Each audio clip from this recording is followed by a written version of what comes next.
badhaasi koo ganama michuu koo amanama badhaasi koo ganama michuu koo amanama maasiin jireenya baatu dura koo darbeera sodaan du'aa darbee jiraachuun ayyamame maasiin jireenya laatu dura koo darbeera sodaan du'aa darbee jiraachuun ayyamameera jiraachuun ayyamameera jiraachuun ayyamameera jiraachuun ayyamameera jiraachuun ayyamameera.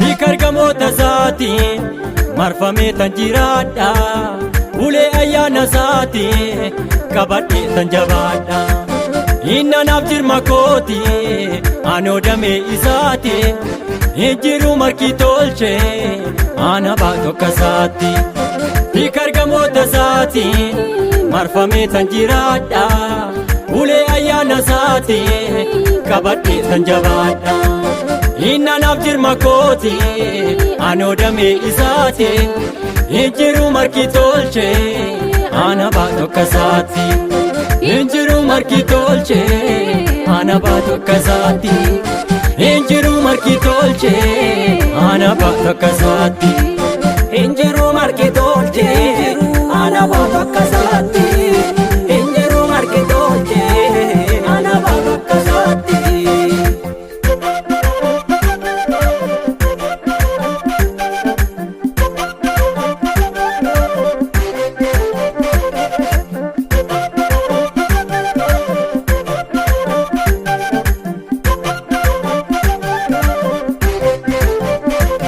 Eegichi Waaqayyoo na faana na biraan dhabamne akkam dagatee michiisa anarraan libsanne ija marartootiin na laala akka mucaa dhabaa gaatiin dadhabbiisa baay'eedha faarsumaan dadhabaa. Eegichi Waaqayyoo na faana na biraan dhabamne akkam dagatee michiisa anarraan libsanne ija marartootiin na laalame akka mucaa dhabaa gaatiin dadhabbiisa baay'eedha faarsumaan dadhabaa. Nan faarsa malee maqaasa nan faarsa malee nan faarsa malee maqaasa ammas dabalee nan faarsa malee maqaasa nan faarsa malee nan faarsa malee maqaasa horis dabalee.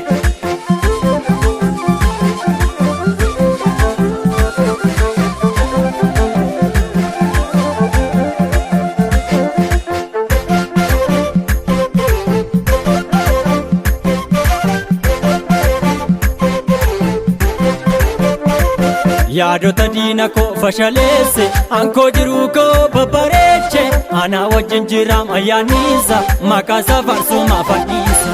Yaadota diina koo fashaleesse ankoo jiruu koo babbareeche ana wajjin jiraam ayyaanisa maqaasa faarsuma fadhiisa. Nan faarsa malee maqaasa nan faarsa malee nan faarsa malee maqaasa ammas dabalee. Nan faarsa malee maqaasa nan faarsa malee nan faarsa malee maqaasa horis dabalee.